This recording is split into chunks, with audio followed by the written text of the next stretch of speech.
So what are opportunity zones and why are they important? They're one of the most exciting developments for new real estate investors in decades, certainly in my career in real estate. Broadly speaking, it was a program that was created by 2017 tax reform and is now slowly being implemented into practice. It creates a set of powerful tax incentives for individual investors, family offices, and small institutions to take their unrealized capital gains and invest them into real estate, particularly into historically underinvested areas. This is significant in part because there are over $6 trillion of unrealized capital gains in the market. And if this program can tap into even a fraction of that, this will be one of the largest economic development programs in history. So the next question is, where are opportunity zones? Real estate is a location business, obviously, so the locations of these zones are extremely important. These zones were named in combination of the federal government picking census tracts all over the country and then working with state governments to actually determine where the specific zones are in each state. The good news is that these zones are literally everywhere. There's 8,700 of them across the country, in suburban areas, in rural areas, and in urban areas. And if you look in any major or secondary market in the country, you're bound to come across an opportunity zone. So the question that's probably on your mind if you're a potential investor into opportunity zones and opportunity funds is, what exactly are these tax incentives and how do they apply to me? We think of them as having three core tax incentives: DRE, defer, reduce, eliminate. The deferral is about taking existing gains from a recent sale. It could be stocks, it could be other property, really almost any kind of investment qualifies. If you take those gains and you roll them into an opportunity fund, then you defer paying the capital gains tax until 2027.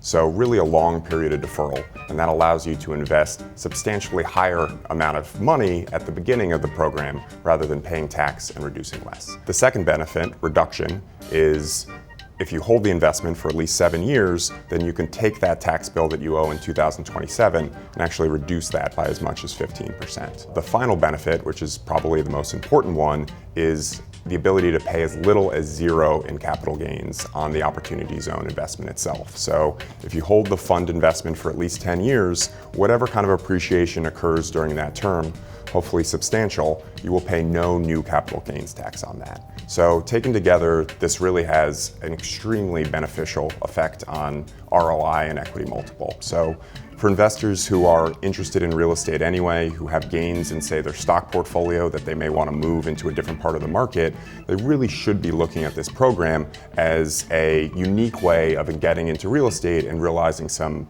really unprecedented tax benefits. So you may be thinking, how is equity multiple involved in all this? Right now, the rules and regulations are still being finalized by the IRS. We are hard at work talking to, first, lawyers and accountants to make sure that we can set this up correctly so investors can realize the tax benefits that I talked about a little bit earlier. But just as importantly, we are focused on finding good partners, sponsors, developers, and good deals.